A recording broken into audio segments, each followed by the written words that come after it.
എല്ലാവർക്കും നമസ്കാരം. Teachers mentors YouTube ചാനലിൻ്റെ പുതിയൊരു വീഡിയോയിലേക്ക് എല്ലാവർക്കും സ്വാഗതം.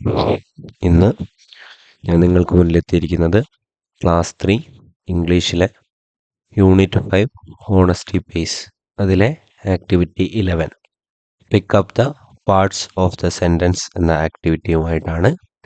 ഒട്ടും സമയം കളയാതെ തന്നെ നമുക്ക് വീഡിയോയിലേക്ക് കിടക്കാം. ക്വസ്റ്റ്യൻ ഞാനൊന്ന് എക്സ്പ്ലെയിൻ ചെയ്യാം. Pick up the parts of the sentence from the story and complete the following. ഇവിടെ ഒരു സെൻറ്റൻസിൻ്റെ ഒരു ഭാഗം കൊടുത്തിട്ടുണ്ട്.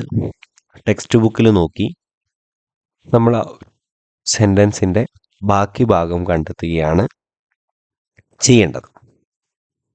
After many years of hard work, അതിൻ്റെ ബാക്കി സെൻറ്റൻസ് എന്താണ് എന്ന് കണ്ടുപിടിക്കണം. A farmer lived in a, ബാക്കി സെൻറ്റൻസ് എന്താ വരിക എന്ന് കണ്ടുപിടിക്കണം. The king started increasing the, ബാക്കി സെൻറ്റൻസ് എന്താ വരിക എന്ന് കണ്ടുപിടിക്കണം. Carefully he kept the gold coin in, ബാക്കി എന്താന്ന് കണ്ടുപിടിക്കണം. The soldiers chase the farmer caught him, ബാക്കി എന്താ വരിക നോക്കണം. Oh it's a carnival. ഇത്രയും കാര്യങ്ങൾ കണ്ടുപിടിച്ചതിന് ശേഷം arrange the sentence in the correct order and write them down in your note book എന്നാണ് പറഞ്ഞിരിക്കുന്നത്. അപ്പോൾ കൃത്യമായിട്ട് എന്ത് ചെയ്യണം, നമ്മൾ കുട്ടികളെ കൊണ്ട് തന്നെ ഈ ഒരു ആക്ടിവിറ്റി ചെയ്യിപ്പിക്കേണ്ടതാണ്. അതെങ്ങനെയാണ് ചെയ്യേണ്ടതെന്ന് ചോദിച്ചു കഴിഞ്ഞാൽ ആ ഒരു കുട്ടിയോട് വളരെ കൃത്യമായിട്ട് ടെക്സ്റ്റ് ബുക്ക് നോക്കി ഓരോ വരിയുടെയും ബാക്കി കണ്ടെത്താൻ വേണ്ടി പറയണം.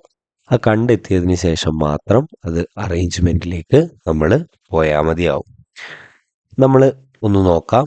After many years of hard work he earned enough to buy a gold coin എന്നുള്ളതാണ് വരിക. A farmer lived in a village which was near the palace എന്നുള്ളതാണ് വരിക. The king started increasing the number of coin he offered എന്നുള്ളതാണ് ബാക്കി വരിക. Carefully he kept the gold coin in the gap and place the brick back എന്നുള്ളതാണ് വരിക.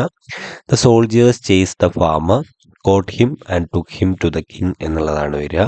Oh it's a carnival, I wish I could see it, its wife said എന്നിവയാണ്. അത് complete ചെയ്യുമ്പോൾ നമുക്ക് കിട്ടുക. നിർബന്ധമായിട്ടും കുട്ടികൾ ഒറ്റയ്ക്ക് ചെയ്യേണ്ട ഒരു ആക്ടിവിറ്റിയാണ് ഇത് എന്നുള്ളത് നിങ്ങൾ ഓരോരുത്തരും കൃത്യമായിട്ട് മനസ്സിലാക്കിയിരിക്കണം. ഇനി നമ്മൾ നോക്കുകയാണെങ്കിൽ ഇത് കൃത്യമായിട്ട് ഓർഡർ ചെയ്ത് എഴുതാൻ വേണ്ടി പറഞ്ഞിട്ടുണ്ട്. ഇതിലേതാണ് ആദ്യം സംഭവിച്ചിട്ടുണ്ടാവുക എന്ന് കുട്ടികളോട് ചോദിച്ച് തന്നെ സ്വന്തമായിട്ട് അവരെ കൊണ്ട് എഴുതിക്കുന്ന ഒരു രീതിയിലേക്ക് നമ്മൾ ഈ ആക്ടിവിറ്റി കൊണ്ടുപോകണം. അപ്പോൾ അതിൻ്റെ ഓർഡർ ഞാനൊന്ന് വായിക്കാം. A farmer lived in a village near the palace, അതിൽ തന്നെയാണ് നമ്മുടെ കഥ തുടങ്ങുന്നത്.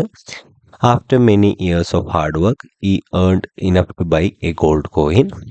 Carefully he kept the gold coin in the gap and placed the brick back.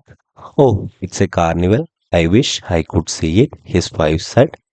The soldiers chased the farmer, caught him and took him to the king. The king started increasing the number of coin he offered. ഇത്രയും കാര്യങ്ങളാണ്. അത് കൃത്യമായിട്ട് ഓർഡറിൽ എഴുതുമ്പോൾ വരിക എന്നുള്ളതും കൂടെ ഇവിടെ ഓർത്തിരിക്കുക. അപ്പോൾ വീഡിയോയിൽ പറഞ്ഞ കാര്യം വളരെ കൃത്യമായിട്ട് തന്നെ മനസ്സിലായിട്ടുണ്ട് എന്ന് തോന്നുന്നു. മനസ്സിലായിട്ടുണ്ട്, വീഡിയോ നിങ്ങൾക്ക് ഉപകാരപ്പെടുന്നു എന്നുണ്ടെങ്കിൽ ചാനലൊന്ന് സബ്സ്ക്രൈബ് ചെയ്യുക. വീഡിയോ ഇഷ്ടമായിട്ടുണ്ടെങ്കിൽ വീഡിയോ ഒന്ന് ലൈക്ക് ചെയ്യുക. അടുത്ത ഒരു വീഡിയോയുമായിട്ട് വരുന്നത് വരെ thank you and have A nice day.